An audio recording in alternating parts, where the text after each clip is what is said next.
করেন, করে যান। আমি পরে দেব। রাজ খান, ওয়াও! এনারা কি নিজেদের মার্কেট ধরে নাই? এনারা কি সিনেমা করতেছে না? একেবারে আপনার ৫০ বছর বয়সে আপনাকে ও যুবতী দেখা লাগবে নাকি? হুম? তাছাড়া নিজের প্রাণটাই গেল। তারপরে যে একটা পুরুষ কি ওর নাম? শুক্লা, শুক্লা না কি শুক্লা জানি? শাহনাজের লাভার। বিগ বসে যেতে পরিচয় হলো। শুক্লা, শুক্লা না কি শুক্লা জানি? এও তো ওই আ মা মানে করতে হার্ট ব্যায়াম করতে কার্ডিয়াক ব্যায়াম ওগুলোকে বলে কার্ডিয়াক ব্যায়াম। কার্ডিয়াক না কি জানি? ওগুলো ব্যায়াম করি না তো। ব্যায়ামই করি না আর ওগুলা কি? আমি তো ব্যায়ামই করি না। আমি কোনো ব্যায়ামই করি না। আমি একদম ন্যাচারাল।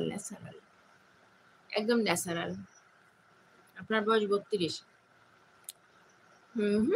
ওই যে এরকম করে ঝোলে না ব্যায়ামগুলো এরকম করে লোহা নিয়ে এরকম করে তোলে। তারপরে একটা হ্যাঙ্গারের মতো দিয়ে এভাবে ঝোলে। এগুলো করতে এখানে মানে চাপ পড়ছিল। ওগুলো তো কঠিন ব্যায়াম, তাই নয়? চাপ পড়ে ওই যে শুক্লা না কি জানি ও তো হার্ট অ্যাটাক করে গেল। তাই বলি কি দরকার? এমনি ন্যাচারাল যেটা আছেন ওটাই ভালো।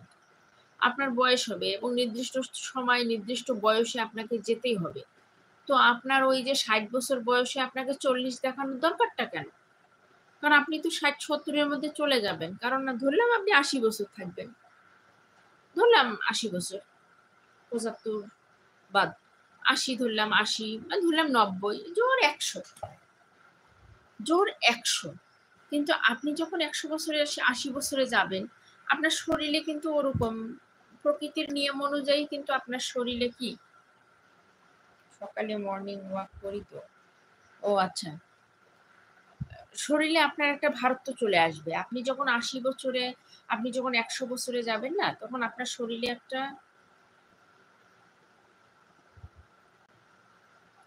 হ্যাঁ, নানু ঠিক আছে। তাফা তাফাজ্জুল আলী, হ্যালো, হাই। তো আপনি যখন ৮০ বছর ১০০ বছরে যাবেন প্রকৃতির নিয়ম অনুযায়ী আপনার শরীরে একটা ভারত্ব চলে আসবে। আপনার বয়সের একটা ভারত্ব চলে আসবে। আপনি যতই মুখের স্কিন টান করেন না কেন, সার্জারি করে অ্যান্টি এজিং দিয়ে, মেডিসিন দিয়ে, ইনজেকশন দিয়ে, আপনার কিন্তু শরীরে একটা এনার্জি লস হবে। আপনি যতই সেটা রাখার চেষ্টা করেন না কেন। হ্যাঁ, কিছু ব্যায়াম আছে। যদি আপনি এগুলো করেন তাহলে আপনি ১০০ বছর পর্যন্ত আপনি হার্ড থাকতে পারবেন। আপনি শক্তিশালী থাকতে পারবেন। তো এগুলো কয়জনে করে?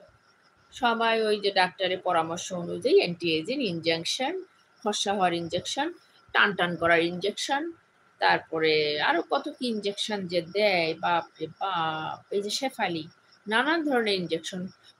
ও মারা যাওয়ার পর ওর বাড়িতে যখন গেছে, যা দেখছে মানে যারা ওই যে আ ময়নাতদন্ত করছে তারা গেছে। যা দেখে যে ওর বাসায় শুধু রূপচর্চার ওষুধ, ইনজেকশন, অ্যান্টি এজিং এগুলো সব।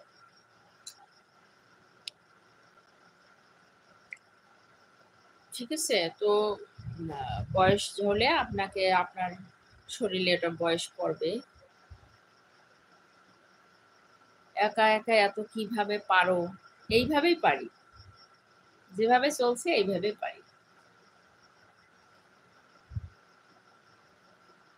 একাই চলতে হবে, একা। এই যে করলেন? দিল তো আমার লাইফটা নষ্ট করে দিল। দিল এই সময় ওদের কারেন্ট যেতে হবে। দিল আমার লাইফটা নষ্ট করে। এই সময় কারেন্টটা যাওয়ার কোনো মানে আছে বলেন তো? আমি লাইফ শেষ করব না। দেখি তো। না এই সময় কারেন্টটা যাওয়ার এই যে রাত কয়টা বাজে দেখি? রাত বাজে ১১:১৫। এই সময়ে কারেন্টটা যাওয়ার কোনো মানে আছে আপনারাই বলেন? কি দরকার ছিল কারেন্টটা যাওয়ার? তারা দেখলো আমি লাইভে আসছি এইজন্য মনে হয় কারেন্টটা অফ করে দিল। এত বড় ইয়ারে আল্লাহ! আপনারা এইভাবেই দেখেন আমাকে। হুম? তো দেখেন ওই যে শ্রীদেবী যেটা বললাম, শ্রীদেবী ওগুলো ওই যে ওভারডোজ নিতে রূপচর্চার শেষে কি হলো? উম আ শ্রীদেবী গেল। কিন্তু দেখেন মাধুরী এখনো আছে। কারণ মাধুরী কিন্তু কিছুই নেয় নাই। ওর ফেস দেখেই বোঝা যায়। মাধুরী, তোমাকে দারুণ লাগছে। আমি তো এখন অন্ধকারে। লাভলি। আচ্ছা ধন্যবাদ। দেখছেন এত রাতে একটা